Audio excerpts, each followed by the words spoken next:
unapologetic, unadulterated, and uncompromising. Greetings, brothers and sisters from around the world, and welcome back to the home, the haven, the stronghold, and the super fortress of intelligent Black thought. This is the BlackChannel.net radio. I am your host, your brother, your humble servant, the Black Authority.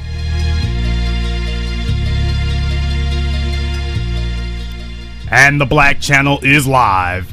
And we're glad to have you all with us here this evening. I wasn't going to broadcast here. I've got a lot of stuff I'm working on right now. But I just decided I'd just try to drop in and do a brief broadcast here tonight, depending on what brief will qualify as.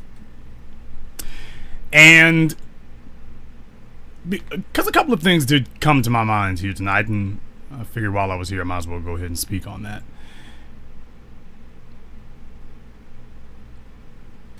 We need to have respect for the real thing.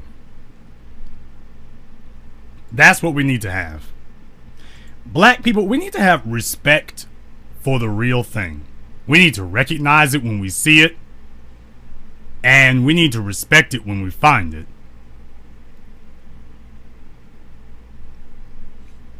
So often, we as black people are valuing symbolic things. This is how you ended up with somebody like Barack Obama serving 2 terms and getting 98% of the black vote. Because we are not a people who recognize or even understand what qualification means. We don't actually understand what that means. And I wanted to say a few things about that tonight, because there have been some things that I've been working on, that we've been working on. And I want you to understand what that is. We had 37 women over the course of 2 weeks who signed up to participate in the Black Female Fitness Motivation. 37. Over 3 dozen. Over 3 dozen. In a time and place in history where they are just ready to write off blacks and Africans all together, and that's what just a little old operation like ours has done. 3 dozen signed up. All the "you need to support black women" people, you can't find anything that they've done. You can't find anything, because they're not actually serious about that. They don't know what, quote, support means. All they know is how to make symbolic gestures, to jump up and down and get attention. But getting attention is not an action, people. Getting attention is not an accomplishment.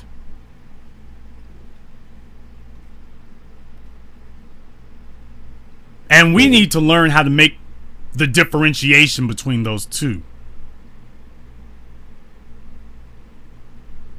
Now, let me tell you, I'm extremely proud for the ladies who have signed up for this. I'm very proud of them. Already their videos have started coming in. We've gotten videos from most of them. A few of them haven't sent them, so I'm hoping that they're going to go ahead and do that. But we're going to go ahead and start, you know, compiling everything and editing and getting ready to start releasing stuff here now. You know, yesterday was my deadline for everybody to have their videos in. Everybody does not have their videos in yet. Most of them do. A few of them haven't. But we'll wait to see if they go ahead and do that. They might be a little shy. But let me tell you, they are really trying on this. They are really, really trying. You can actually see them. I mean, they're doing their exercises and stuff. They are really trying. And it's really something exemplary to see. Now, before I say anything else here, I want you to understand that All of these women who are involved, all of them have something to gain physically from this event. All of them. There aren't any fitness models in here. There's not any females ready for their close-up on the cover of Shape or Muscle and Fitness magazine.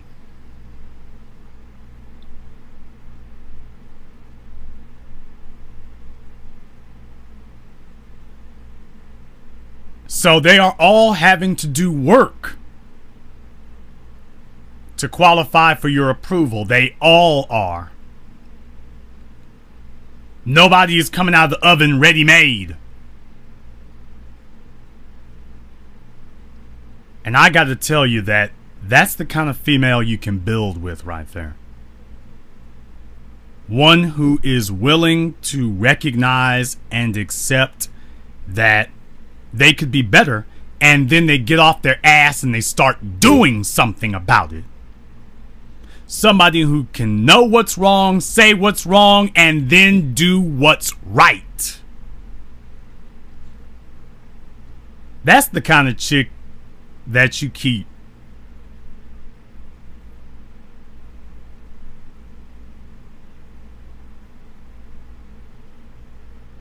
That's the kind of chick that you get up, Negro males, and you go to work every damn day for. That's the one who gets that S-class, no questions asked. That's the one that gets that house in the gated community, no questions asked. Because she's demonstrated that she has the character that is worthy of your efforts.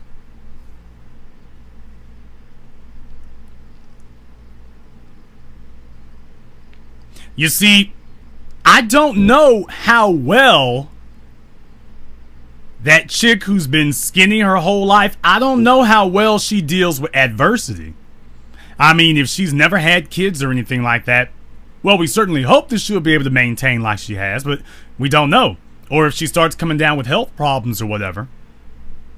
You know, diet and exercise isn't going to prevent everything.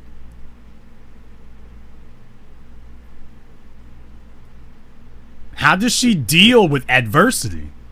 How does she mentally and emotionally deal with that? Does she become a bag lady? Does she ball up into a little crushed up paper ball? What does she do when she meets difficulties?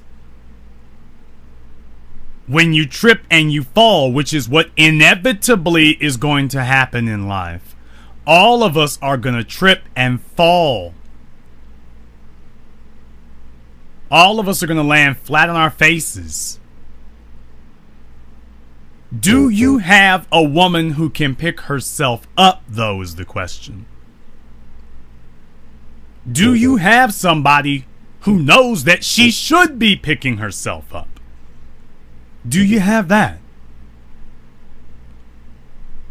Now, ladies, understand what I mean when I say that. I ain't talking about running your damn mouth about, oh, I can pick myself up. Nah, what you say don't mean nothing. It's what you do. So for those of you who are telling yourselves, yeah, he's talking about me. No, I'm not talking about you if there's no action going on.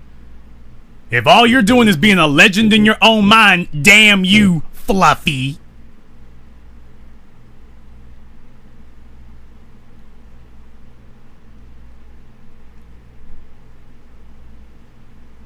When you have a female who knows there's a problem and gets to work on it and sees it through to the end, that is the female you keep.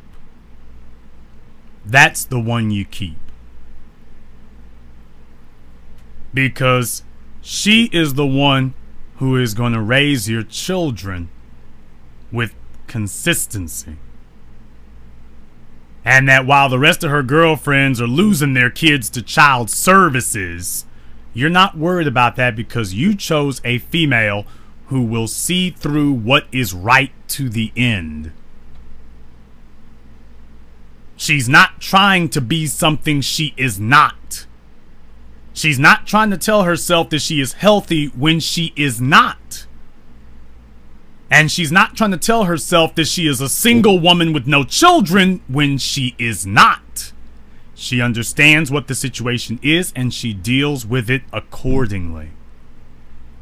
That is the female you keep. And how a woman treats her body indicates for you how she's going to treat you and the rest of her life. And these women, despite everything that's been going on, they have shown a Herculean effort and a monumental effort towards actually doing something about it. And they're not shy either, by the way. Let me be very, very clear about that. For the ones who have submitted their videos, they haven't been shy about this at all. I mean, they're trying to do push-ups. Some can do them. Some of them did a dozen. Some of them did 5. Some of them did 1. Might have had somebody who didn't even make it that far. But she tried. But she tried.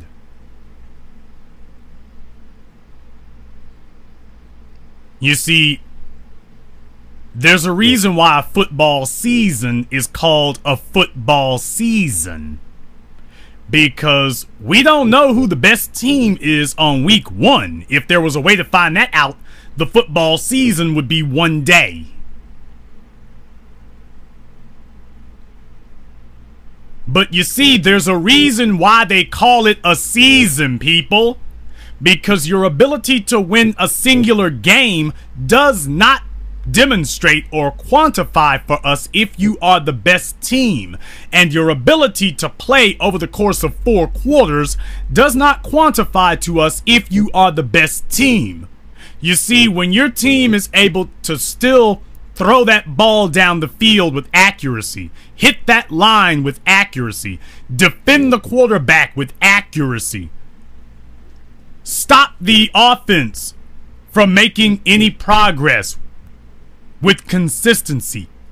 And when you can come back and do it the next week, and the next week, and the week after that, and the week after that,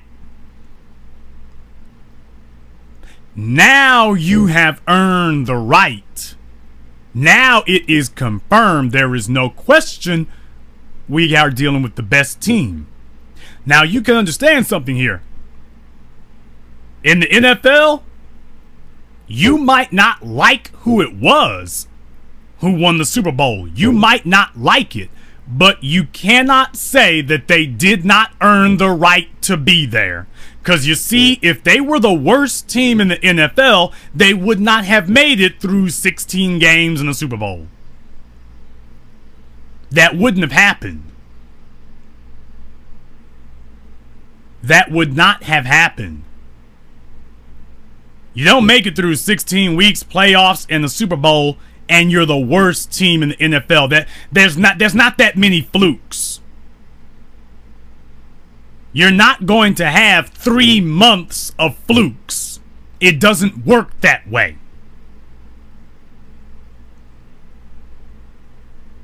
You made it. Now somebody can argue that you're not the best team of the decade. Okay, fine. But you were the best team that season. Even if other teams may have statistically on paper had better players, your team was able to execute better than the teams that on paper were better than you.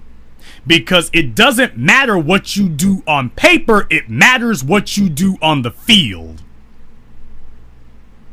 And you don't win games based on potential. You don't win games based on potential.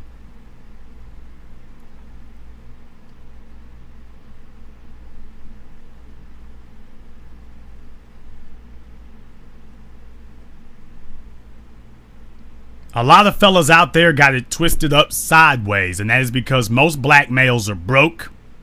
Most black males are underachievers, and so they have had to lower the bar of expectations because they don't actually qualify for anything higher. So they've actually been encouraging the females to lower the bar for themselves so that these undeserving males will get a shot, because a male who hasn't accomplished anything does not deserve female company, because you have not earned it. Female company is something that you earn. It is not something that you have a God-given right to.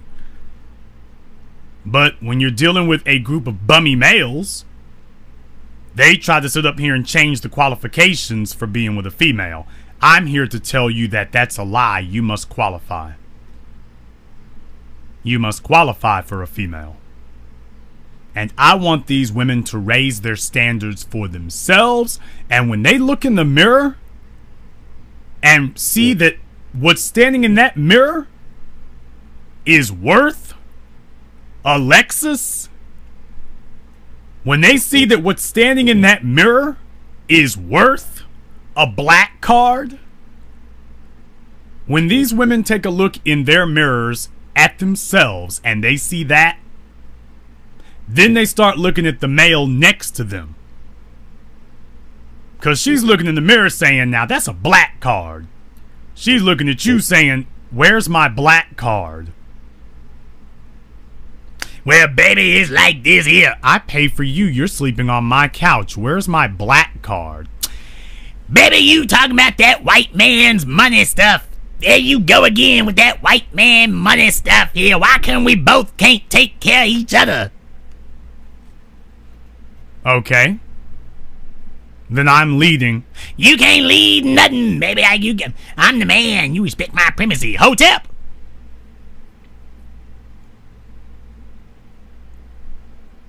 What are you producing? I produce swag. Hotep, princess, queen, mama, Mayat, mother, universe, ground, earth, unicorn, corn-fed, princess, queen, black, Nubian, sugar baby mama.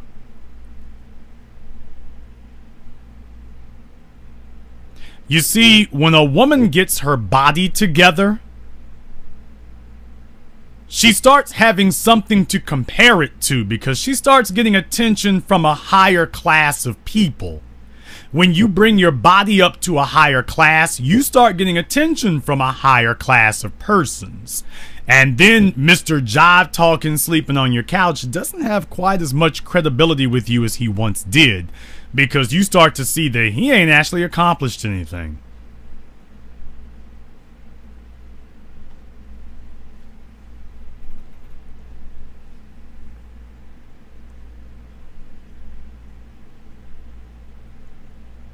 You see, your body itself can become an accomplishment. Your body itself is an accomplishment. You can make it something great. Your body can be what you use to show yourself and the world what you think you are worth. But when your body is sloppy, then guess what you're telling the world that you think of yourself? When your body is flabby and out of shape, unable to perform physically, when your body is in poor condition, what does that tell us that you think about yourself? What does that tell us that you think about you? It tells us that you don't think very much of yourself. Your body tells us what you think of you. And you get treated accordingly. This is my effort for us to change our culture. Not with our words, but with our actions. And as black men, I want you to start valuing that. Start valuing these females who are actually doing something. Ladies, I didn't say those of you talking, so for those of you who wants to get brownie points for running your damn lips, I'm not talking to you, chubby. I'm not talking to you, flatto. I'm talking to the ones who have gotten up and said, you know what, I'm gonna do something. Because as women, now, I'm about to put you ladies up on game tonight. I'm about to put you women up on game. Seeing a chick with her body all put together and stuff like that at the gym, oh, definitely. Oh, that gets high marks. We wouldn't be here if it didn't. But let me tell you what mentally impresses a man. What mentally impresses a man is that female who is in there working her ass off and she doesn't have that body yet. You see, a man lives to build. A man lives to build. A man lives to look at something that is not there, and his vision brings that which is not there into existence. That's what a man lives to do. He lives to build. From the bridges to the pyramids to the skyscrapers to the space shuttle. That is what we do. And there is nothing that a man adores building more than a woman.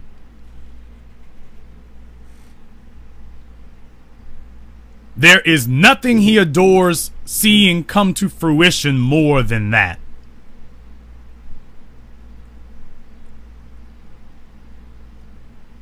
And when a man sees that he has the opportunity to help build a woman, that she came in here looking any old kind of way, and think about the way she's gonna be when I get done with her.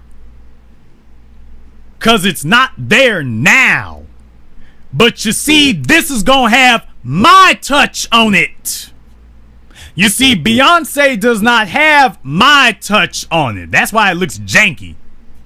But this one right here is gonna have my touch on it. This one here is gonna be built to my specifications. So I know it's gonna be done right.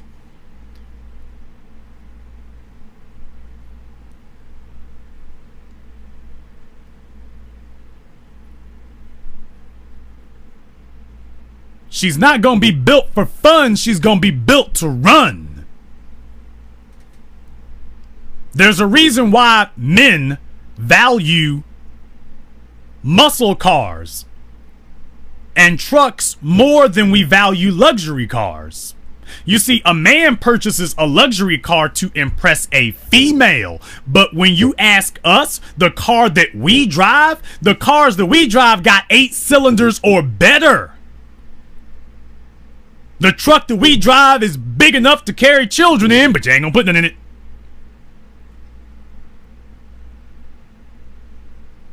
You ask a man what Cadillac he likes, the women like the Cadillac CTS. It's the women who like that Cadillac sedan. But that's not the favorite one that the men like. The men like that Escalade. Got to have it.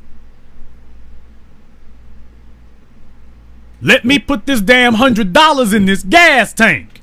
Got to have it.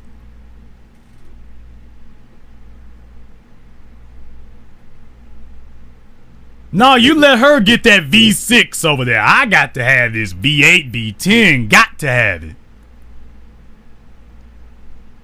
12 miles to the gallon. I'm about to get all 12 of them.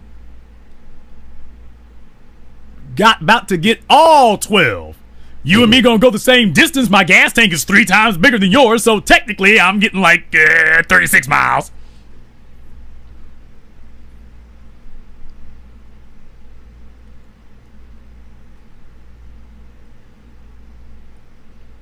A man is going to fall in love with the way that your body works. A man is falling. Ladies, you all don't understand that. Who do you think did Mount Rushmore? Who do you think did that? Every single statue that has been carved out of rock around the world. Who do you think did that? Who do you think invented sculpting? It was men. And what do you make a sculpture out of? You make it out of a big rock. It's just a big rock. And every sculptor tells you the same thing. How did you do it, they ask. From Michelangelo's David to the Venus de Milo. How did you do that? And they all give the same answer. Well, the statue was always there. I just knocked off all of these other extraneous pieces. That is what a man lives and exists to do. A man lives to take a look at your arms and to see them coming into shape. He lives to look at your back and see the curvature coming to it. He lives to look at your thighs and see the quadriceps as they begin to form. He lives to look at your calves and see like a baby, like them being born and coming into their own being.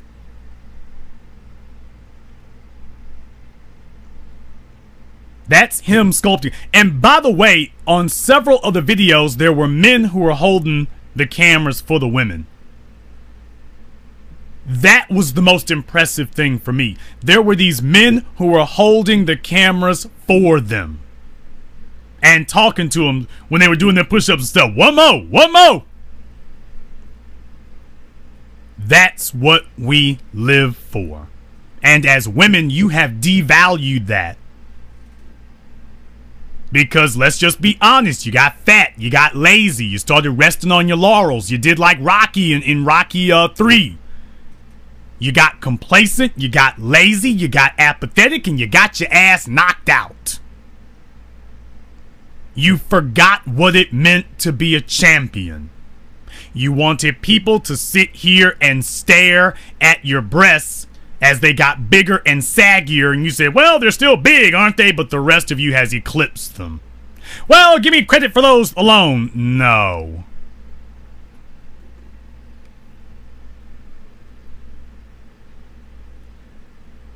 That's like getting married to a man. He forgot your anniversary. He forgot your birthday. But he remembers the first restaurant he took you to. But he forgot your birthday and your anniversary. Well, just remember the restaurant thing. I remember that part. He's trying to force you to accept what is important to him instead of him valuing what is important to you. That's not love. Love is when you value what someone else wants more than you value yourself. Selfishness is when you value what you want more than anything else or anybody else. And that's the reason that most of you are single and will die single, because you have been unable or unwilling to shake that selfishness. And no man is going to whip your ass to make you a better person to be with. He may whip your ass and leave you, but he's not going to whip your ass to make you better. He's just venting his frustration. You have to make you better. You have to do that. Not him. That's not his responsibility. That's yours. He can want a better life for you forever. You are the only one who can make sure it happens. Because ultimately it is your life. But do not devalue the weight and the value in a man's eyes of seeing you at your best.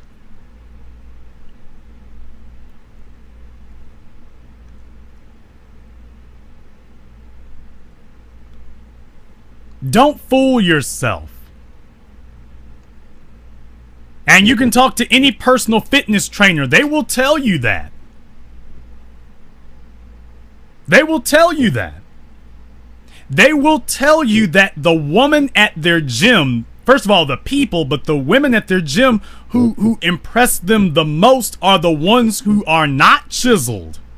It's the females who are fighting to overcome something.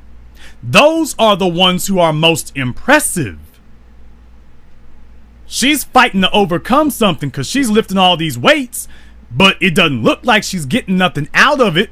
Well, that's, yeah, if you're looking for instantaneous gratification, but you didn't get in this mess overnight. And they understand the will and the persistence and the dedication and the drive that it takes for you to continuously come back to that gym day after day after day. I told you all this story before, and it's worth repeating in a situation like this about persistence. It's worth repeating. We all know the story of the little bulldog. There was a little bulldog who was walking down an alley, the same alley that he would always go to walking back home every day. One day he showed up and there were two Doberman there. And the little bulldog was walking and the Doberman were growling at him. But he kept walking and suddenly the Doberman jumped and pounced on him. And the little bulldog was sitting there trying to fight, but these two great big Dobermen were just tearing him up, and the little bulldog got beat up and he limped away. Very next morning, the little bulldog is coming back down the alley. And the two Dobermen see him again. They start growling. The little bulldog won't stop walking. The two Dobermen pounce on him again, start beating him up. He's bruised and battered and he limps away again.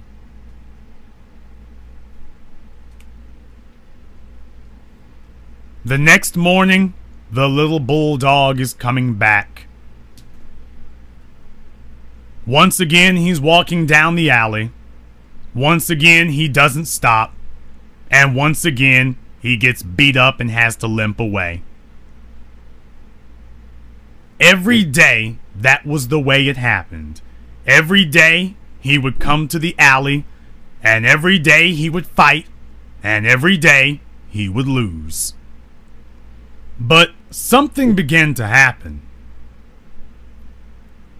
Something began to happen. You see, the little bulldog never stopped going to the alley every morning.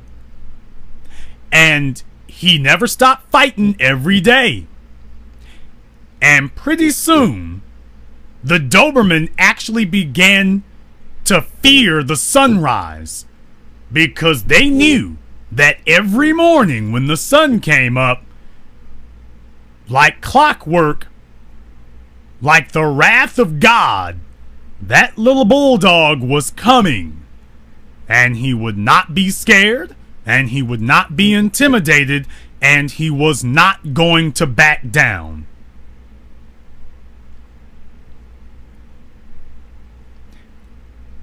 One morning, the little bulldog came to the alley, and there was a sign there that said, "You win." The Doberman were gone.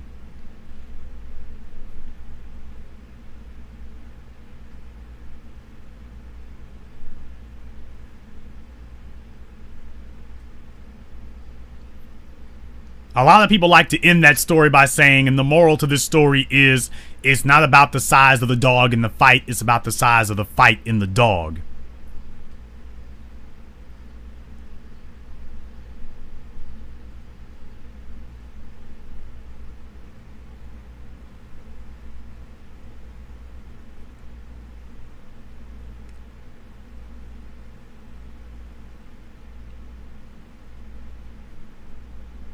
But I like to say that that is a case of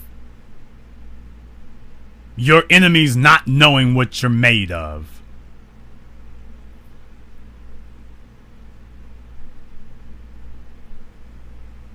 It doesn't matter if your enemies don't believe what you're made of.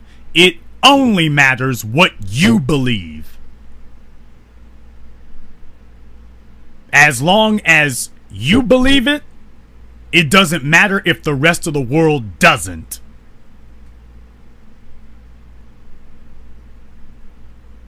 And if you don't believe it, then it doesn't matter if the rest of the world does. The only thing that matters is what you yourself believe. I put up a statement that I made a couple of weeks ago when I was, last week when I was ending the Female Fitness Motivation Enrollment. And I had said that there are only two types of people in this world. The people who believe in you and the people who don't. You can't choose which ones you'll meet. You can't choose whether the person you meet today is going to believe in you or not. What you can choose is which ones of those people you're going to prove right.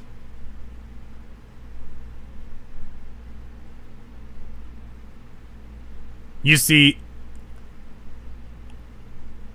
I can't keep you from meeting people who will doubt you.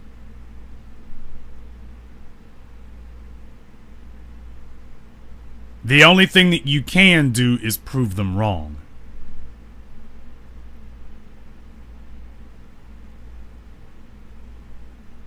You see, it doesn't matter how much trash you talk at the beginning of a contest. It doesn't matter.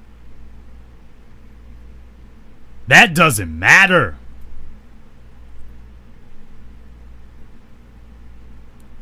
George Foreman said what he was going to do to Ali. How'd that turn out for you?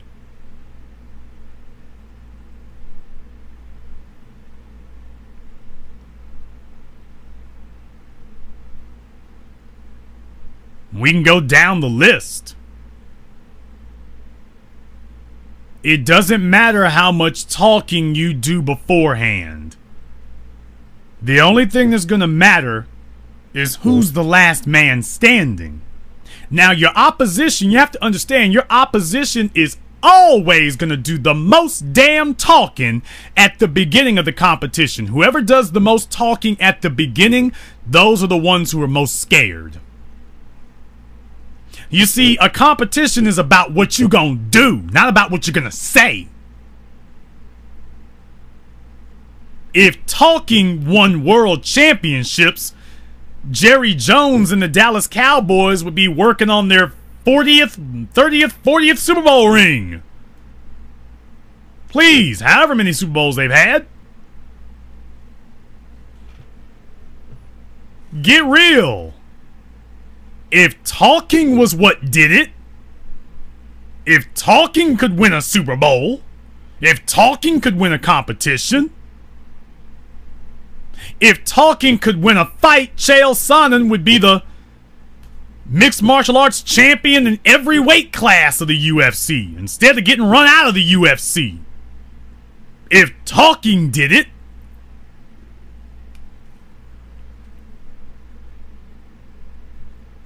if talking about how great you are could win championships or win competitions, Kobe Bryant would have an NBA championship ring on every finger and all of his toes. If talking did it,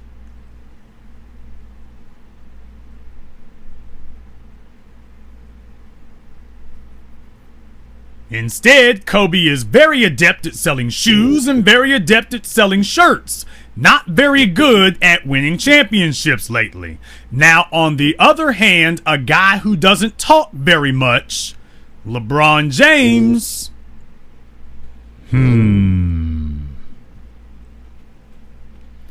doesn't do nearly as much talking about what he's gonna do. He reserves all of his talk for when his feet hit the court. That's where he does his talking. So the people who want to detract and who want to criticize and talk trash and whatnot, understand something. That's at the beginning of the contest. Of course, they're gonna do the most talking there. They're gonna do. First of all, you never saw a hater who was doing better than you. That's the first thing. Before you listen to a hater, consider the source. But first of all, you never saw a hater who was doing better than you. First off. Second of all, the reason that they're hating is because they do not want you to expose their shortcomings. You see, when somebody is really doing great at something, they don't have to tear somebody else down. When somebody is doing great at something, they accentuate what they are doing. You see, the fraud was losing to Tariq, and that's why the fraud attacked Tariq. You ain't got nothing, so you attack somebody else who's getting something done. You want to attack me because we're getting something done, and you're not. And every time we do something, it exposes and accentuates to people that, by the way, you ain't.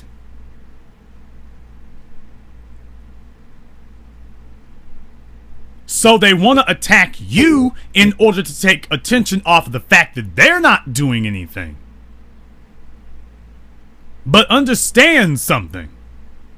Understand something. Jim Hellwig may not have been right about a lot of things, but he was right about one thing. In the end, your greatness will silence them all.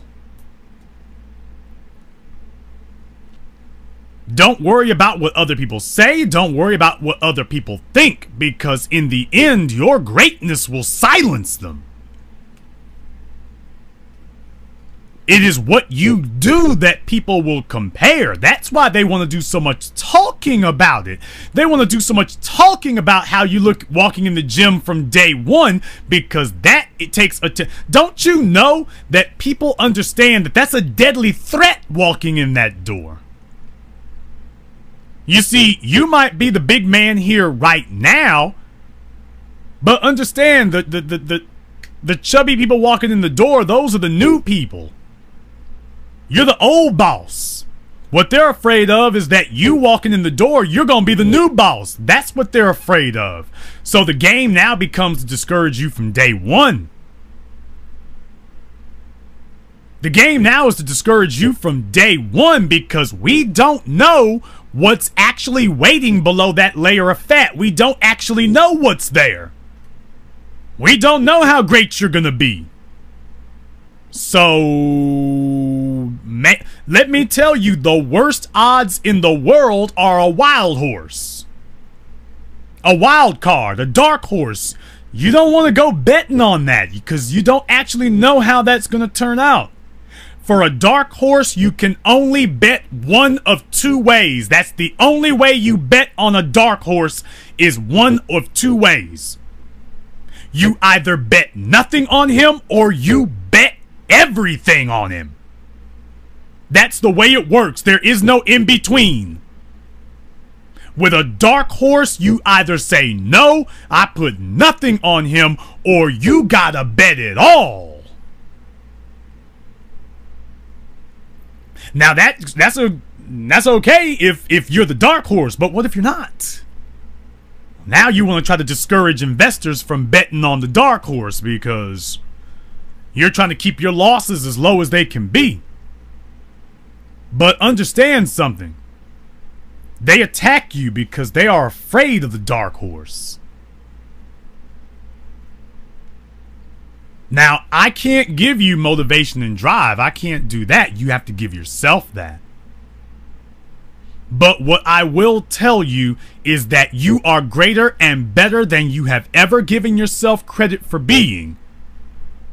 What is missing right now is that you've lacked the confidence and the determination to see it through. And seeing it through is not a one-time act. Seeing it through is what you do every single day.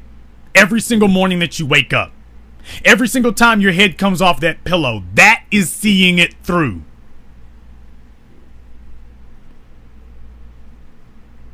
That you understand that what you see in that mirror is no longer acceptable, and that your life now revolves around changing what's in that mirror. I can't give you the drive to want to do that. You have to give that to yourself. That's the bad news. The good news is you can do it. And don't let anyone lie to you and deceive you into thinking you cannot, because you can. And I want to tell you that as a man, I have nothing but a tremendous amount of respect for that. Because you reach a tipping point. You see, as women, you don't understand that unless you're a personal trainer, and that's because they spend a lot of time around men. You reach a tipping point. A point at which people can clearly see that there is more distance between where you are and what you were than where you are and what you're gonna be. You reach a point where you start looking more fit than fat. You start looking more fit than foul, and that's when opinions start swaying and people start seeing that, okay, I have to think about this differently, because they know that when you're looking in the mirror, you see a difference. They know that you can now see what it is you're really capable of. And at that point, everybody wants to sign on then. Everybody believes in you then. See, that's easy to believe in somebody when they got more work behind them than they do in front of them. That's easy to believe. What about when they got more work in front of them than they do behind them? You see, the way that I look at these women that we're working with in the female fitness motivation, the way that I look at them, and the fellas will identify with me when I say this, the way that I look at them is I look at them like building a turbo V8. That's what I look at it. Like, for those of you who've ever built a motor, I know most of y'all have no idea how to build a motor today. But for those of you who know how to build a motor, or have ever watched a motor be built, that's what it's like. It's like doing that. You got that big steel block. You sent it to the machine shop. You've had it machined down. You've had it mic'd. Look it up. A mic, micrometer. So you can tell the distance. But anyway, micrometer. Moving right along. One of the things that I like to do when we were getting engines rebuilt was we would have them, the blocks machined, but we'd have them machined so that we could put oversized pistons in them. Now, for those of you who do not know how an internal combustion engine works, there's a reason why they call it stroke. Because the bigger and longer the piston chamber is, that is the faster the vehicle will be able to go. Now, Dodge, when you see Dodge talk about Hemi, that Hemi V8, well, that Hemi is short for hemispherical. Now, you'll need to go look up exactly what the difference is between that hemispherical engine as opposed to just a regular one. But in any case, when you would have a longer piston chamber, that longer piston chamber is what allows an engine to go faster, at least in conventional engines. There's several different things you can use, but shortest distance between 2 points is a longer piston chamber, which of course would mean a bigger engine, since you can do many things in this world, but long is just long. 12 inches is just 12 inches, and 14 is 14. You can't really improvise inches. You either got it or you don't. A longer chamber will allow us to do more.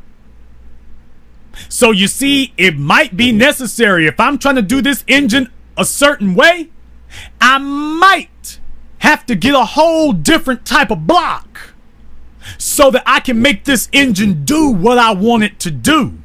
Because I'm not just trying to have a touring sedan, I'm trying to build an internal combustion turbo engined port fuel injected beast. That's what I'm trying to do. And I've got all the pieces in place because the heart is there and the will is there. So you see, it's like going to the wrecking yard. I gotta say it like it is. It's like going to the wrecking yard and you're walking through there. Let me tell y'all a little bit about the Black Authority right quick here. Let me tell you some place I've been. You're going through the wrecking yard and you walk through that place, and the brothers, you know what I'm talking about. If you've seen Fast and Furious, you know what I'm talking about. You walk through there and you stumble upon a Pontiac GTO.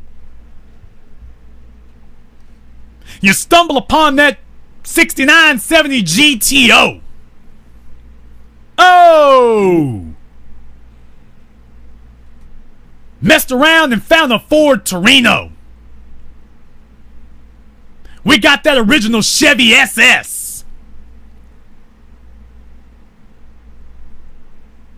Man, let me turn this microphone off tonight. They don't know nothing about this. They got their Kia Spectra. I have my Ford Fusion. Watch me. Okay. All right. Had a kid the other day. Dodge Dart.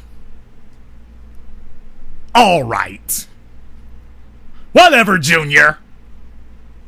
You roll on with your Dart. The original one wasn't nothing to brag about. Now, you see, the brothers who know what I'm talking about, all I got to do is say one word for you. If we're going to talk about Pontiac, all I got to do is say one word, 400. Yikes. What you know about that? All I got to do is say 400.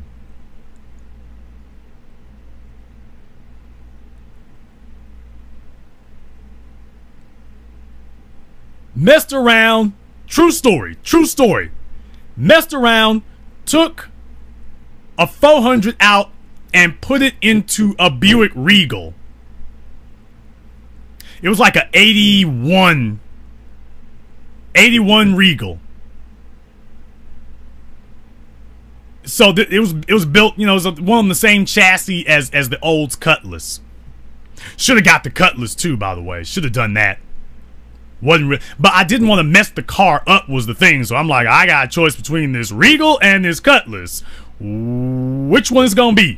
Now, as you all understand now, for the brothers who know this, for the people who know this, a Regal wasn't built as big as that Pontiac. It wasn't built that big.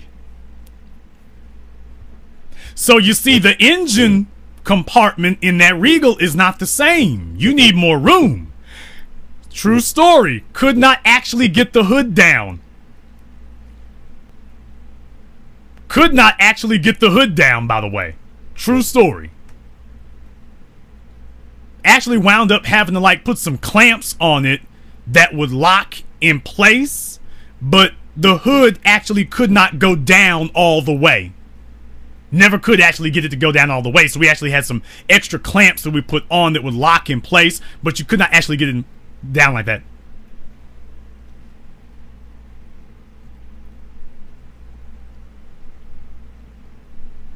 But let me tell you what was happening on that freeway. Everything illegal. That's all I'm gonna say. That's what was happening on the freeway. Don't ask where the car is today. It is a sad, sad, sad story. Don't let other people drive your car.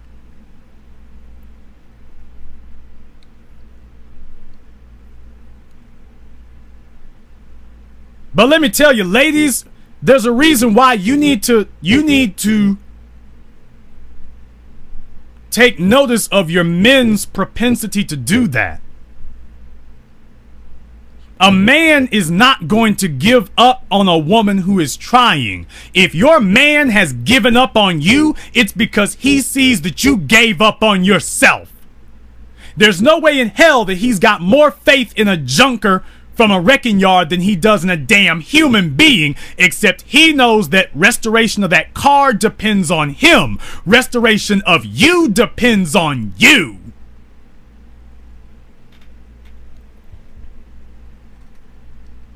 But when we go through the wrecking yard, don't let us mess around and stumble across a GTO, a Roadrunner, an SS. Don't let us mess around and fall across one of them. Don't let us mess around and stumble across a 78, 79 Pontiac Firebird. The Smokey and the Bandit car. The one with what looked like got the big cat eyes on the front of it. Don't let us mess around and find one of them. Might cost us $200 to get that shell out of there. Doesn't even have a motor. Doesn't even have a transmission. And guess what? We don't have a damn. We will take it as is. Let me tell you, if you can find a body for a 79 Trans Am, it is worth it for you to get the body, get the shell, and go to AutoZone and go buy an engine and a transmission and bolt that son of a gun up. It is worth it for you to go buy one.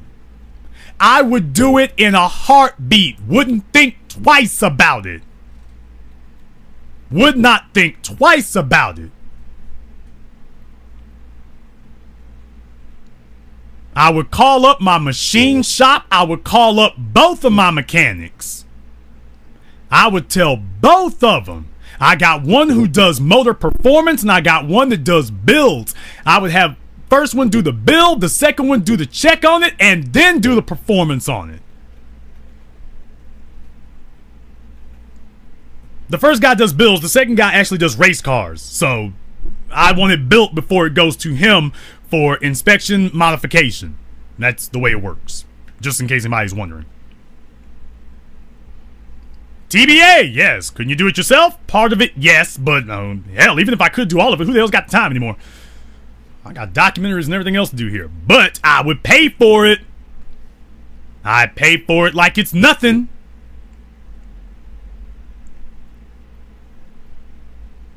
Y'all see these white boys all the time do that. You let them get a hold of a 69 Mustang. He'll put his life savings into it.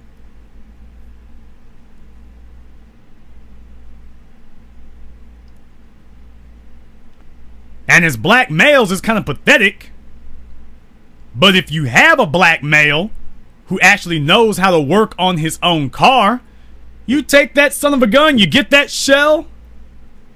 Hopefully it doesn't have a bunch of body damage to it. Hoping we can go ahead and just sand it out and then prime it.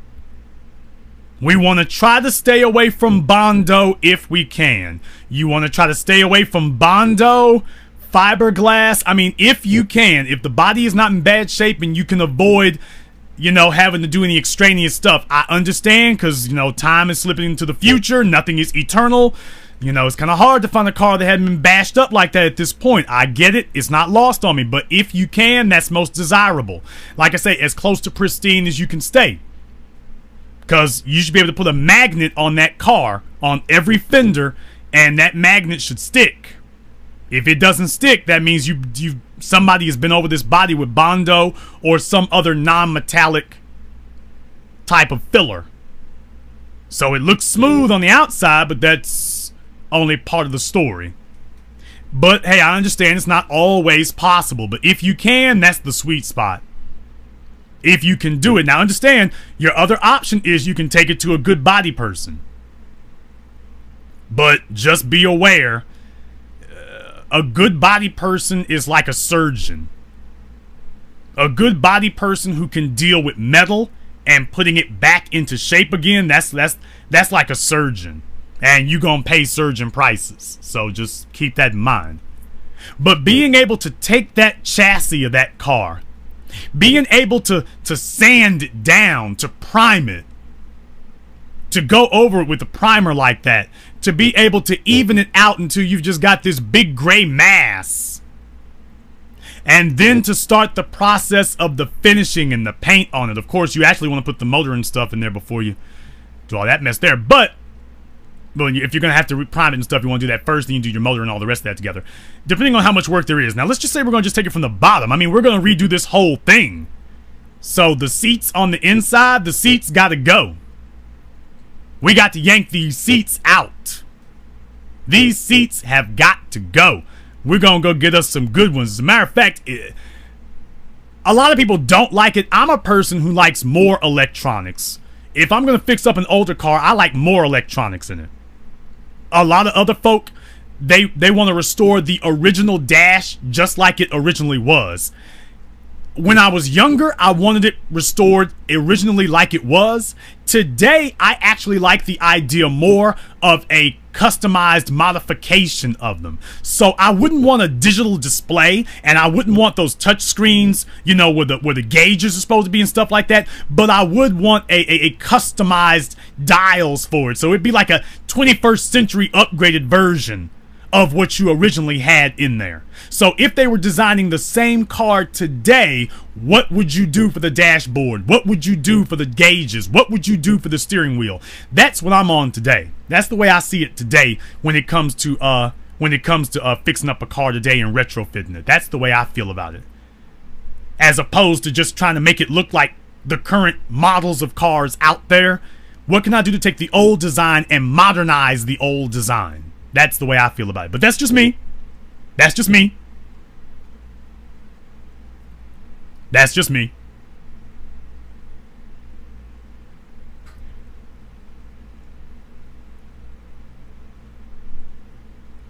Next thing I would do, after you get those seats out, me personally, I put in 8-way seats.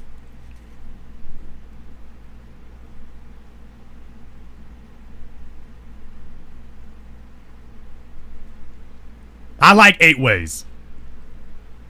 You never saw a Pontiac Firebird that could do that. Put the heads-up display.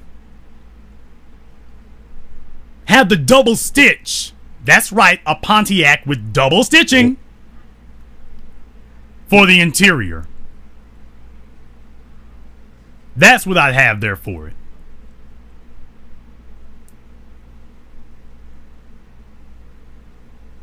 Wouldn't have a bunch of TVs around the damn car. That's ridiculous.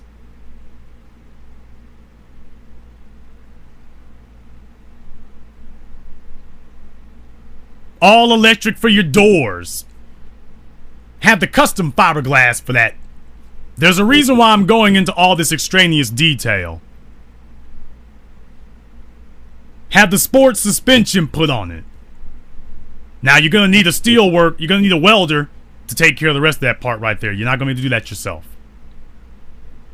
I don't even want to talk about the engine and the transmission with you just yet. I don't do manuals.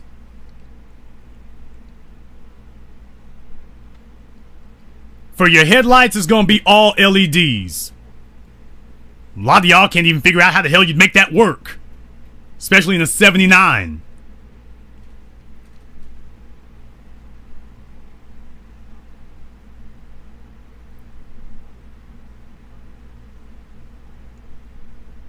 Now, take a look at the detail that I was able to go into for just a car. Let me tell you that when a man goes through an experience like that, that's not just a vehicle anymore. That is a member of the family. That's a member of the family when a man goes through an experience like that.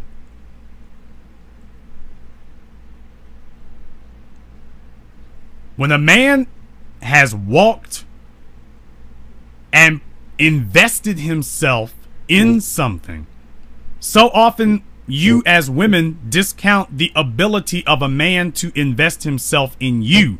It is not that he does not want to, it is that his desire or propensity to invest himself in you is going to be relative to your demonstrated desire to invest in yourself. There is no reason that he is more willing to invest in his car than in his woman. It is that his woman has not shown him A, the demand, B, the desire to do so. She has to desire it for herself, and she must also demand that he want it for her as well.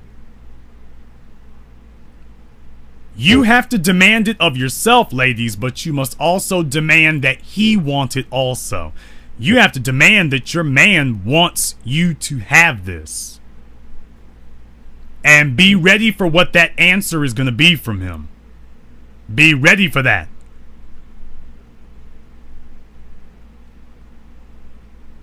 Be ready for that.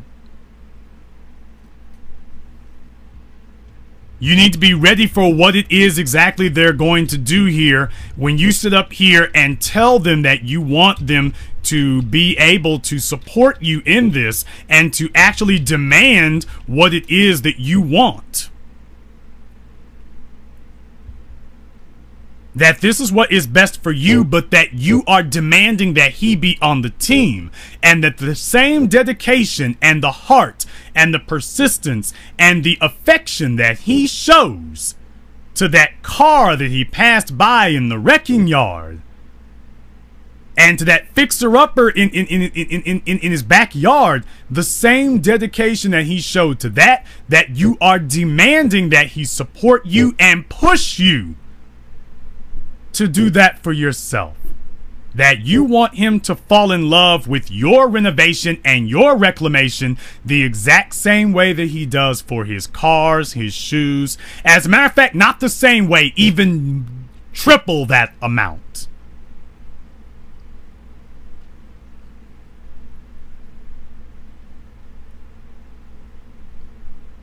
Even if it's triple that, it needs to be triple that amount, because you are supposed to be worth more than that. And if he can walk through all those steps to put all the bells and whistles on reclaiming this car, then you as a woman have to be equally willing to want the same thing and to desire and demand that he do the same thing with you. Do not allow him to be a spectator. Now that's one half of it. Fellas, the other half comes back to you. That you are going to have to learn to... There have been a lot of things that have happened, and I understand that. There's been a lot of stupidity, a lot of bedwenchery, a lot of coonery, a lot of buffoonery, a lot of ignorance, feminism, stupidity, and nonsense from our women. I understand that. I have been one of the biggest and most vocal voices against it. Of course I understand it. What I need all of you to understand, though, is that at some point, we have to start building. At some point. We are never going to achieve 100% compliance. That is a myth. It's a fantasy. That's a superstition. We are never going to achieve 100% compliance. Hell, they just had a vote in Scotland for independence. Now, you've been watching Braveheart for all these years. Freedom, freedom, Mel Gibson was yelling and screaming. Freedom! And Scotland just voted 55%. Just voted that they wanted to remain under the British government. I put up a very simple post on Facebook. Tried to be as nice about it as I could, that the spirit of William Wallace is officially dead. That's the only way I can see it. The spirit of William Wallace is officially dead.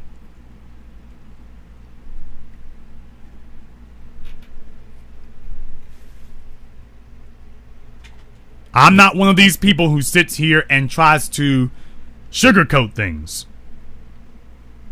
Even in a place like Scotland, they were only able to get 45% of the Scottish population to vote in favor of freedom.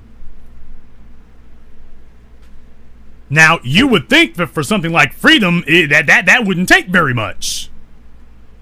You would think for a question like, do you want to be free? Do you want to stay under these guys? You would think that the answer would be 100% free. You had a bunch of people talking about how great it was to remain under the boot of Britain. And what is it that Britain has said? Well, in light of this, we will consider giving more autonomy to Scotland. More autonomy. No, you're not going to have complete control of anything. We will decide what it is you have control of and what you do not.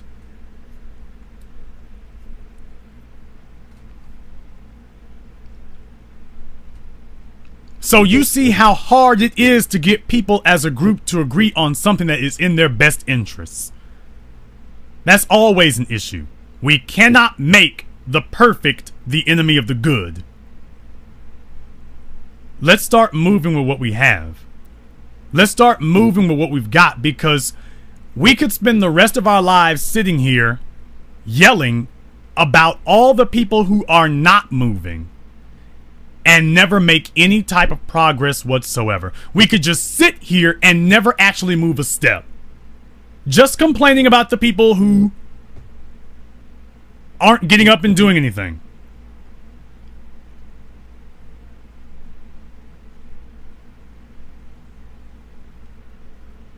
That's what we're dealing with right now.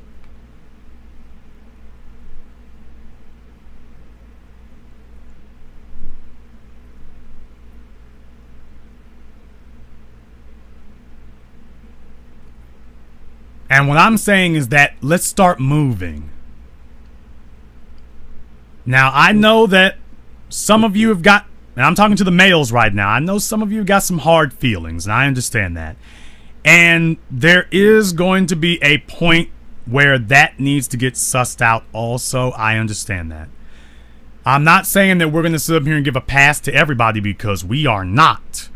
But what I am saying is that if we don't show and demonstrate that we are able to reward anybody, if we can't show and demonstrate that we can take a small group that we have today and rebuild, if we can't rebuild one female, what in the hell makes you think that we can rebuild an entire black society? Now understand something. If that's not what you want, and if that's not what you're about, you need to get the hell out of here and stop listening to this broadcast and don't come back.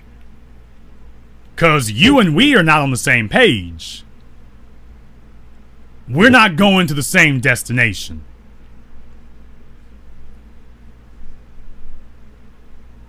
I'm not going to allow the perfect to become the enemy of the good. And I can understand that there are a lot of hard feelings about a lot of things. I get that.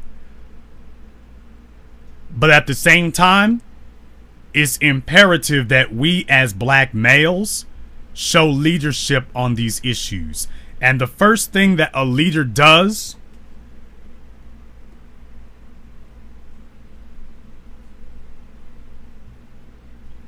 when you're dealing with a post-conflict situation, the first thing that you have to do is start showing that there is a path forward.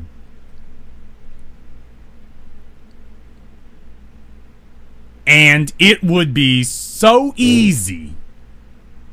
It would be so incredibly easy at a time like this to say to ourselves, you know what? We've been getting the boots put to us so much.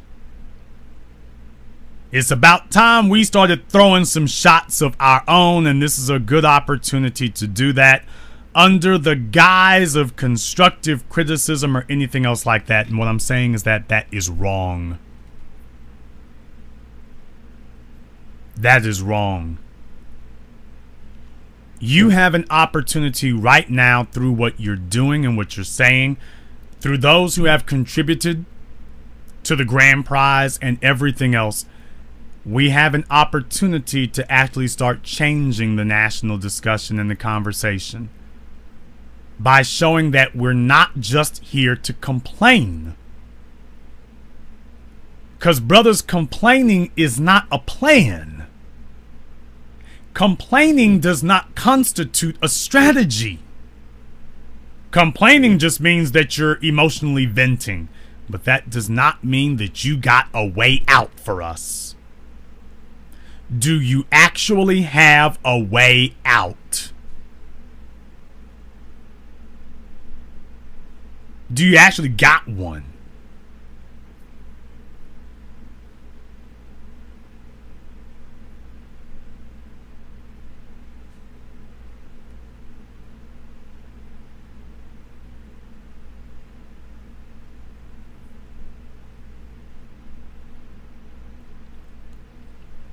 This is an opportunity for the females to do better, but you know what, fellas? It's also an opportunity for us as well. It's an opportunity for us to show that we understand and that we really do value effort. Do you all know why? And it doesn't matter how you feel about them, so I don't want a bunch of comments from a bunch of brain dead idiots sitting up here after I've just said it doesn't matter how you feel about them. It doesn't matter whether you support the Republicans or whether you don't. Doesn't matter. The Republicans have been trying to get taxes lowered. They want to lower the top marginal tax rate and the corporate tax rate. They want to lower it to like 25%. It's currently sitting at like 39%. They want to lower it to 25%. Obama has offered them a compromise of like 30%, I believe it was. The Republicans said no. No. We don't want 30%. We want 25%. Now, I don't care who you are, and I don't care what you feel about taxes. If you support the Republicans, you are a damn fool if you think that they are going to get you lower taxes, because they were offered lower taxes, lower than what they're paying right now, and they said no. How do you make progress with someone who says no to being given what they wanted? How do you make progress with someone who has decided to say no?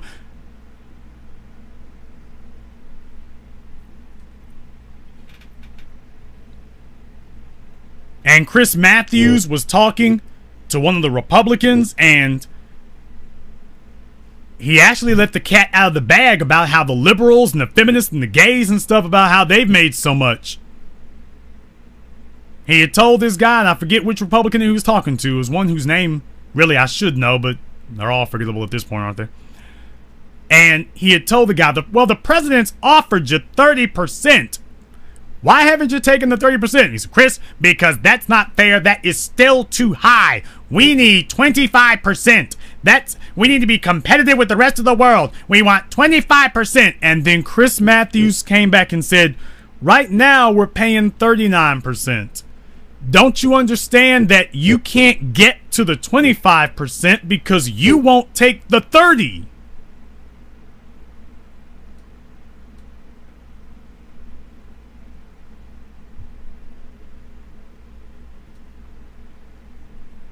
You see, it is easier to bargain your way down to 25% when you're standing at 30% than it is to bargain your way to 25% when you're standing at 39%. And if you're backing the Republicans, you're backing a bunch of boneheaded, stubborn plutocrats who do not even understand that basic principle of incrementalism. Did gays demand gay marriage be accepted in every state of the Union 20 years ago? No! They started hammering away at the states that already approved of their deviant lifestyle, the New England states. They got it ratified there. And then they started spreading from one state to another. Once there was a crack in the wall, they just kept hammering it and hammering it. And next thing you know, New York, California, Colorado. Then they started getting the judges in on it. But you see, it started by them being willing to get some small victories, some incrementalism. And once you have some wins under your belt, then you can start demanding other victories. But when you have it in your mind that you are playing this self-aggrandizing mental masturbation game with yourself, that I want it all my way with my little personal, elitist, self-conceited fantasy about how great I am that I have in my mind, when you do that, that's a formula for disaster. Because you'll never actually get anywhere. Your goal is 25%, but you never make it to the 25% because you won't accept the 30% when it's offered. Brothers, we can't get the women down to a size 8. Why not? Because you would not accept. You were not willing to accept going from size 18 to size 12. So you never made it to the size 8 because you wouldn't accept the size 12. Now, I didn't say to be happy with the size 12. I'm saying that if they were willing to go to size 12 and put a real effort into it, that's a start. That's a start.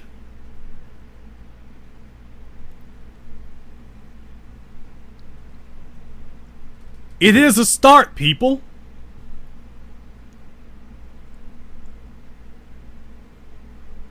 You want the weave out of their hair? You want them to wear natural hair? They take the weave out of their hair, they get their hair permed, and you're still jumping up and down and yelling. Ah, that's not good enough. That's not good enough. I want you to have these little afro puffs. I want you to have a little afro like Angela Davis used to have back in the days. And Kathleen Cleaver. I want it like that.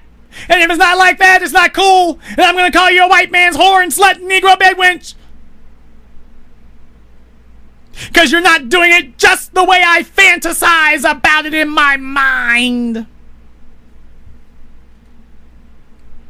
So we never get to that idealized afro for her to be wearing that you keep masturbating in your mind about.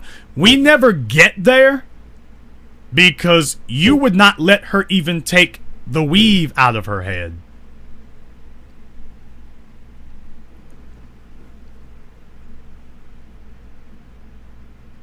You see, if we migrate her from the weaves and the Remy, you migrate her to a perm, and from there, you can migrate her to her natural hair.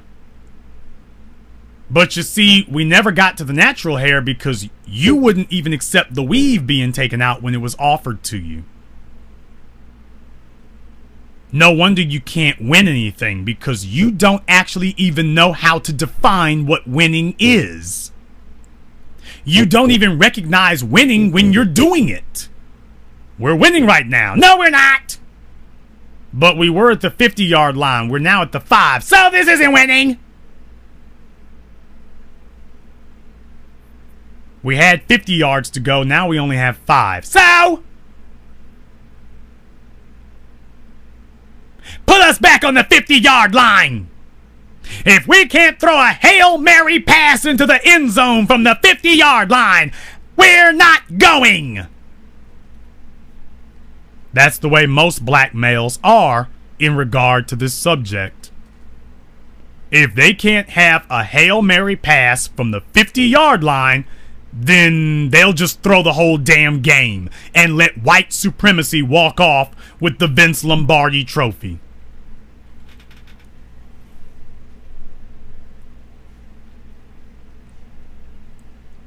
And as black men, we can demonstrate to our whole society what winning is by how we treat this subject. So let's start demonstrating that. Let's start demonstrating that we can appreciate. Now, understand, I am not saying settle. But let us start to appreciate that progress is actually progress. And let's start understanding what progress really is and recognizing it when we encounter it. The female fitness motivation did not say that you have to achieve a certain size, a certain amount of weight loss, a certain amount of muscle gain. Every person who is in this competition is competing with themselves. That's the thing. You're actually competing with yourself. I engineered a competition where your competition is not the woman next to you. Your competition is right there in your mirror.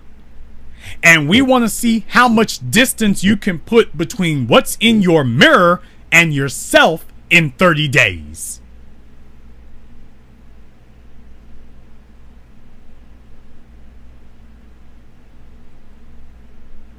So first, I want them to know that we are going to give you credit and acknowledge the accomplishment that you make in 30 days. It is not a numerical value. It is strictly based upon what we see as the results of your effort in your situation.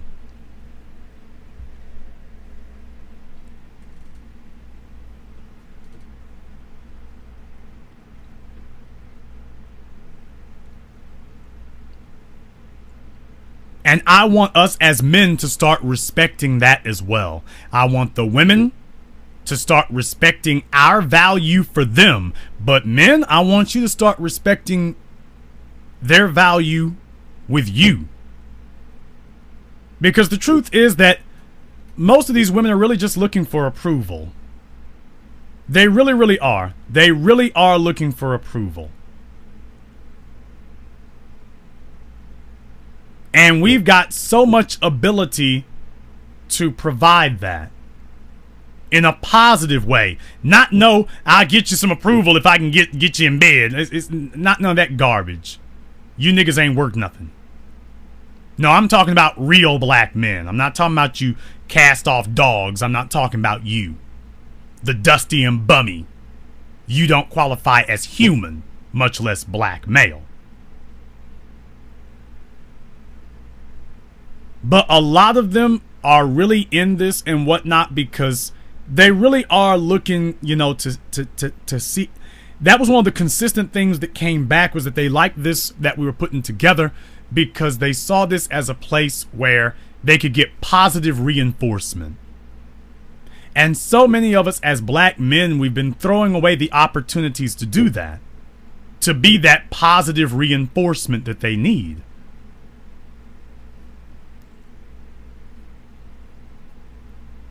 And what I'm saying is that this is an opportunity to do that. Don't throw it away. Don't throw it away. Let's use this as an opportunity to start moving that needle. Let's start drilling it down. Let's show them that size 18 is not acceptable. Size 12 is acceptable in relation to size 18.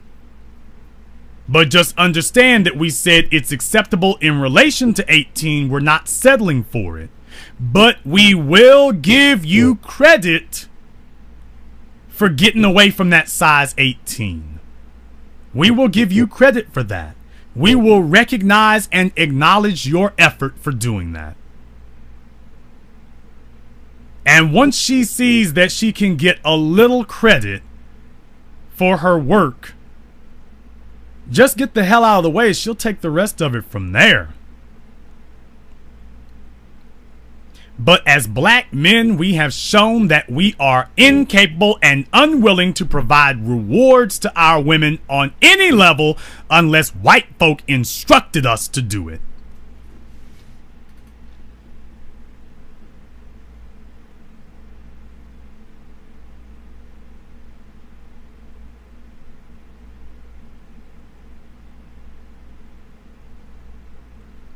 The only females that we want to sit up here and jump up and down for are these plastic surgeon silicone broads like Nicki Minaj that white people brought you. The white corporate establishment brought her to you. So you're out here dancing and clapping up and down for a female who don't even dig males like that, by the way. Nicki Minaj doesn't even like men like that, by the way. Take a look at that Anaconda video. That wasn't a joke. That was not a joke with Nicki Minaj any more than it was a joke with Rihanna rubbing all on Shakira like that. You all can go take a look at that music video Rihanna did with Shakira, rubbing all on that white girl's ass.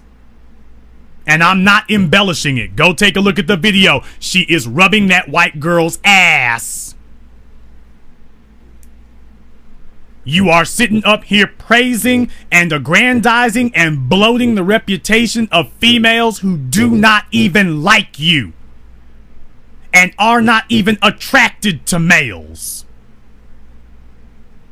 Ain't that the catch-22? That even if the white corporate structure does bring you a black female, she's probably not even going to be one who likes black males to begin with at a basic level. Isn't that a damn trick bag? Isn't that a double cross? Oh, they brought you a female, all right, and she's black. And she might not chase white men like that, but she doesn't like you either. Man. Now, didn't you get double crossed with that one?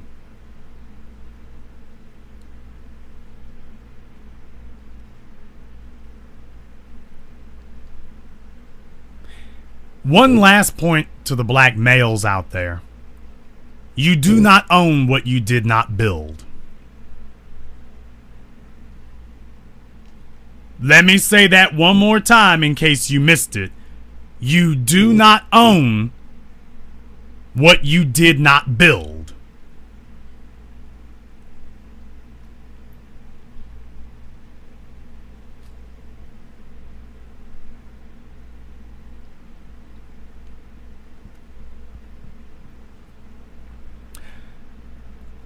If we built these females, then that belongs to us.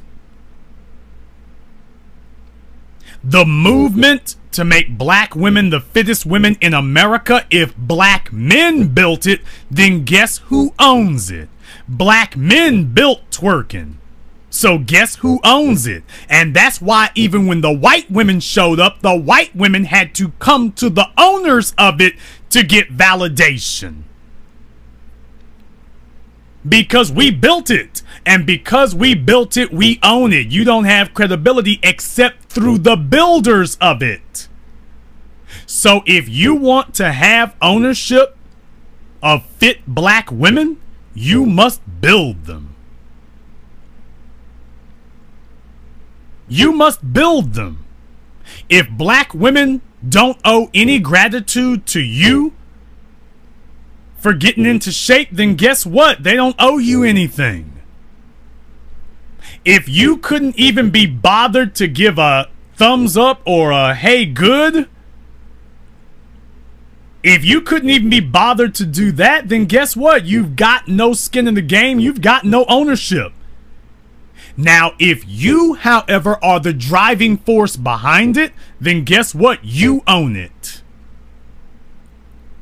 You own it. And the females are waiting for us to give a damn enough to want to own it. But they show it no value because we as men have shown it no value. But that changes now. But brothers, you need to understand, if you didn't build it, they don't owe you anything. So you need to get up and be chomping at the bit and knocking things over to make sure that they understand that we built this, so that they know who they owe the game to. So that when these white folk try to show up later, which is what always happens, you see, when they see that we do it, you're going to have your P90X people try to show up then. And your jazzercise people try to show up then. They're all going to come falling out of the sky to try to make you think that you owe it to some white person what you've gotten. We as black men, we establish our primacy or not. We will establish that we set the trend or not. We will be the ones who set this as the standard and set the model, or we don't. Now, either we are going to do that, or we're going to watch other people run in and do it for us. But understand, when they do it, they're going to do it for their benefit. I mentioned this when I first started doing the female fitness motivation. You are never going to have a group of white males who are going to come charging in, spend tens of millions of dollars to encourage black women to get physically in shape so that black men will have a better quality of female. That is not his reason for doing it, and that is never going to happen. He is never going to invest white money from white people and white customers and white society for black males' benefits. You Negroes need to stop being so damn lazy and thinking that they're going to show up like a welfare check. Let me go ask white daddy for a fine female and wait for him to bring it to me. Don't worry, he'll invest the money in it. You want to know why Paula Patton is sitting on a white man's arm? Oh, that hurts your little feelings, dusty bastards. The Dusty Hotep rodeo clowns.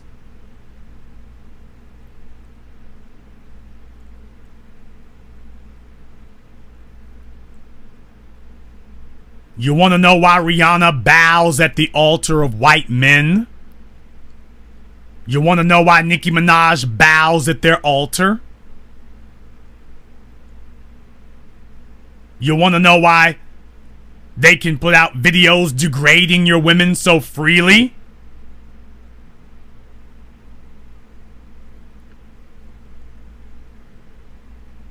They are not going to put out something that elevates black men.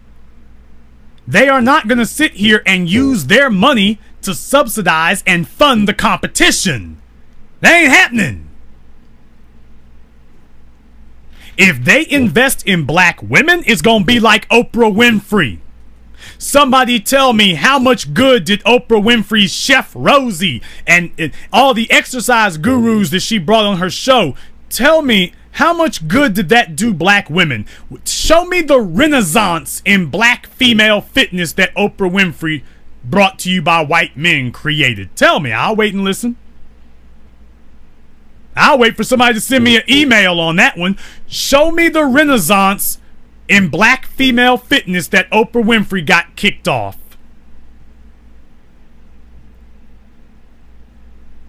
Show it to me. When did that happen? Because Oprah Winfrey was brought to you by some rich white guys who had their own personal agenda. And their agenda had nothing to do with what was best for black people, and certainly not black men. And guess where you ended up at?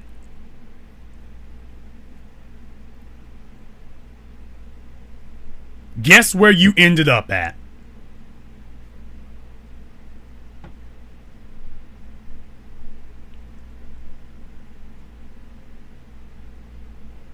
They did not put money into Oprah Winfrey so that she could help rehabilitate black society.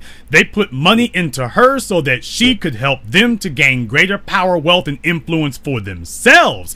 Ain't got a damn thing to do with you. And if they did look up one morning and see that it was disproportionately benefiting black people, they would have cut her ass off the next day. She'd have been off TV immediately. You are not going to see them investing major dollars for black people's benefit. That's not the way it works. If you want something for your benefit, black men, you are going to have to get up and you are going to have to do it. Because if they do it, if you wait until they come walking in the room, if you wait for them to bring their infomercials and their made up late night TV stars, if you wait for them to show up, every last one of them is going to be making sure that it has nothing to benefit you.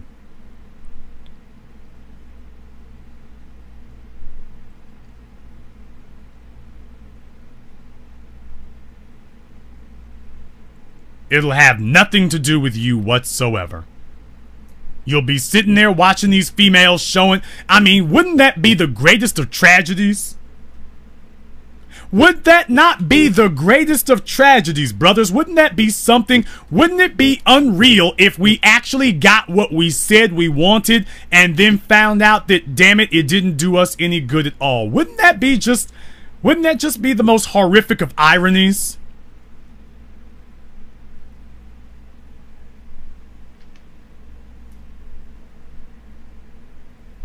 Wouldn't it be something if after all these years of complaining about black women being overweight and out of shape and never going to the gym, imagine this. Imagine that you woke up one morning and you went to the gym, or you drove by the gym on the way to your job, and the parking lot at the fitness club, at the gym, at Bally's, at Fitness World, at Curves, wherever, that the parking lot was full.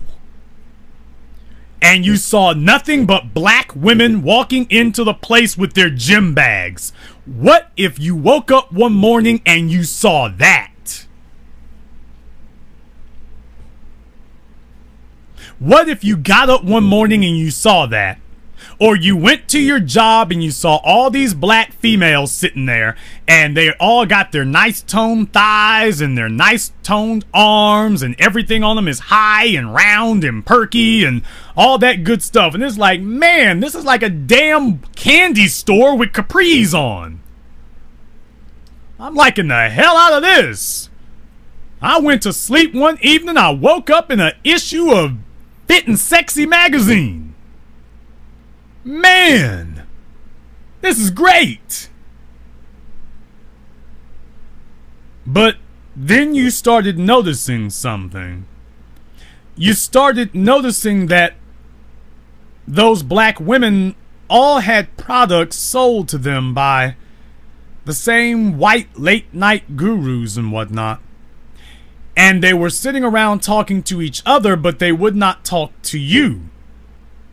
Because you see, they like their new lease on life, and they feel that the white late night P90X guru is the person that they have to thank for it, not you.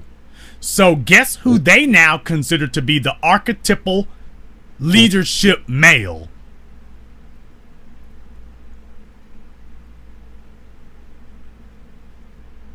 Guess who they think they owe their allegiance to for their newfound fitness? So you see, they are looking for a white male to go thank, because as far as they are concerned, it was a white male who gave it to them. They don't feel that their physical fitness has any connection to you. They got it, but they don't feel it has a connection to you.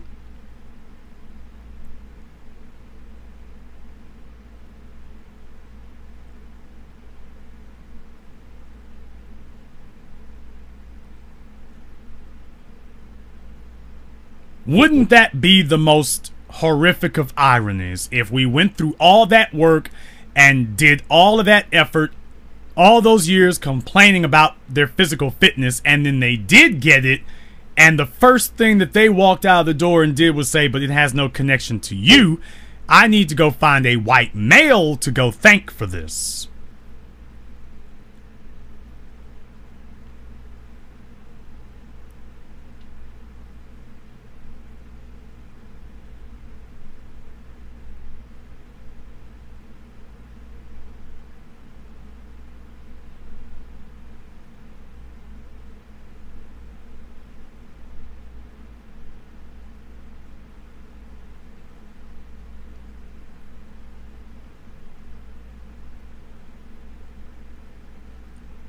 I want you to consider that before you think to yourself that, well, I'll just wait for Jesus to provide and to work it all out and it'll all work itself out. I just want you to think about that for a moment. Because the way that it works itself out, you all had never thought about that before tonight, is that, by the way, if you don't build it and somebody else does, because you're thinking, well, if I don't build it, it won't get built. So you see, I still have control. Not necessarily. Because black men did not build jobs for black women. Somebody else came along and did that. How's that working out for you so far? Because they're throwing their little rinky-dink job in your face every time you turn around. How's that working out for you?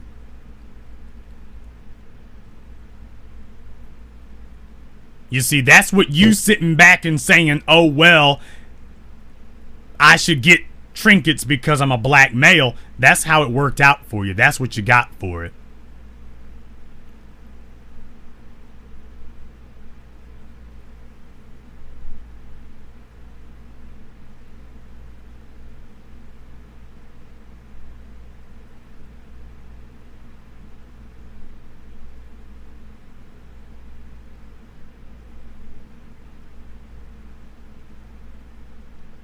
And as black men, I'm speaking to the men right now, I do this a lot because the men have to lead on these things. If you've got the most complaints, then I should also see where you've got the most skin in the game and the most effort.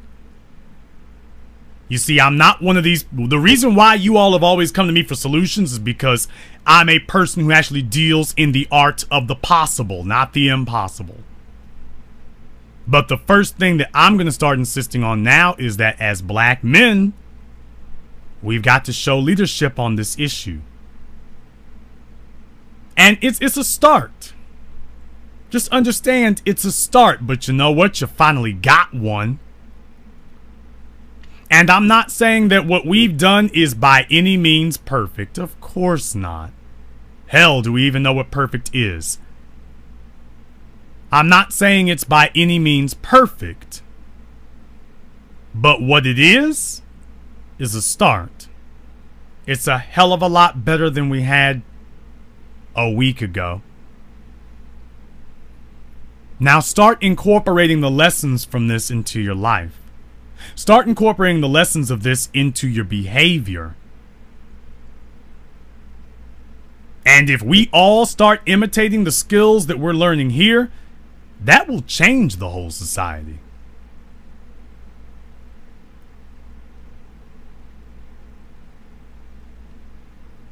That'll change the whole society. And to the ladies tonight, I want to finish up by saying, the responsibility is on you. This is not a man's responsibility. It is nice if the men encourage you. It is very helpful if the men encourage you. There is no excuse for the men to not encourage you. There is also no excuse for you not doing it. Whether the men encourage you or not, whether they give you a thumbs up or not, whether they give you an atta girl or not, whether they give you a salutation or not, you still have a responsibility to do this. Because this is your life. And it doesn't matter whether 100,000 people show up or only one person shows up, it is still the Super Bowl. And the title is still on the line. It doesn't matter if nobody else shows up. It doesn't matter if nobody else is there. It doesn't matter if nobody else believes you.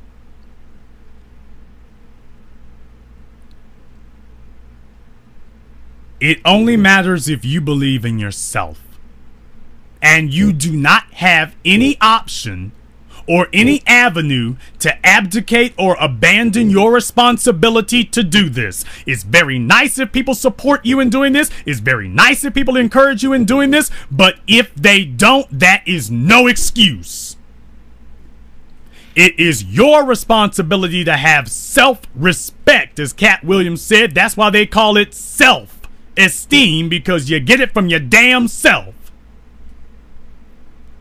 And it belongs to you. It is not his self-esteem, it is yours. It is not his self-image, it is yours. And it is not his self-responsibility, it is yours.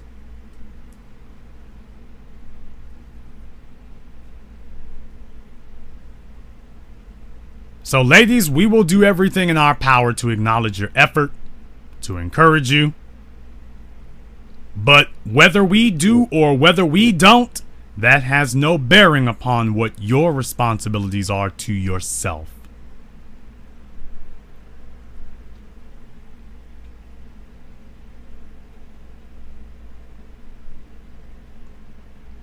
The sky is only going to be as high as you set it to be.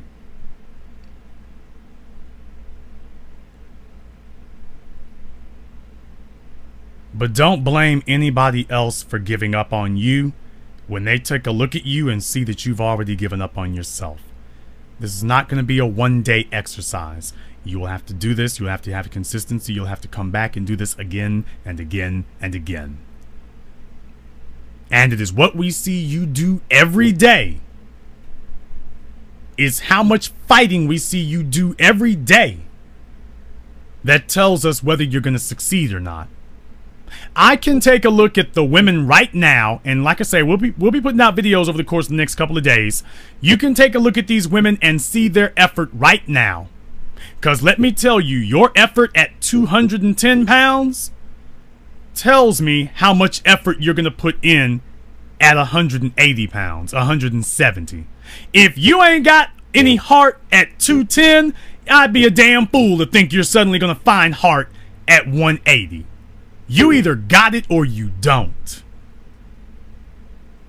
You might feel bad. You might feel out of shape. You might not feel the greatest about yourself at 210, but how much heart you have has nothing to do with how much weight you're carrying.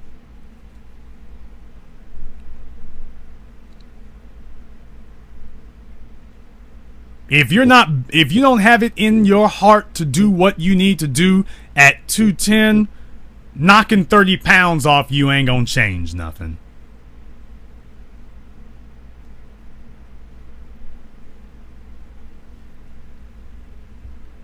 That's not gonna alternate anything.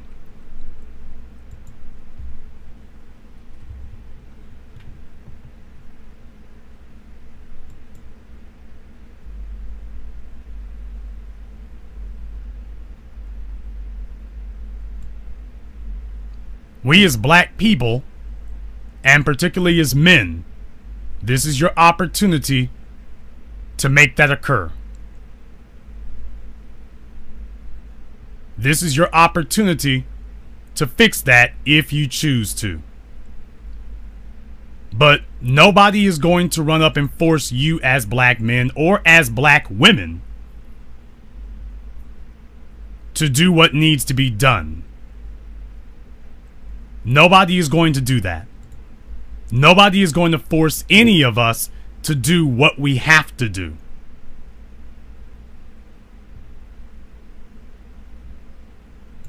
All we can really do as people is make sure that we are supporting each other to the extent that we can, but at the same time, we have to do what's necessary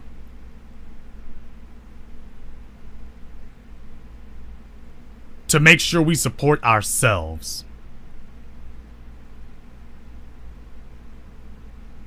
You have to understand that other people will notice, but that's not something that you wait for. I went through that explanation tonight and everything about the wrecking yard and all that because understand that other people will value what you're doing, but that's not what you're supposed to be waiting for. You are not supposed to be waiting for that.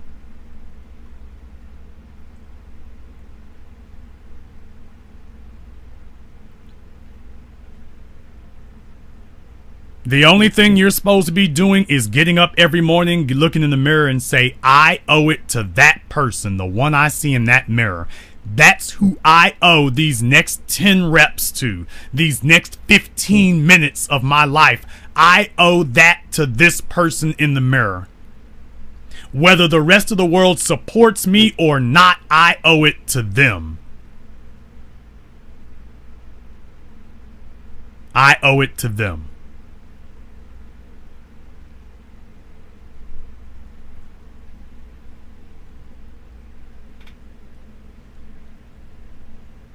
And this concludes tonight's broadcast of the BlackChannel.net radio. I am your host, your brother, your humble servant, the Black Authority.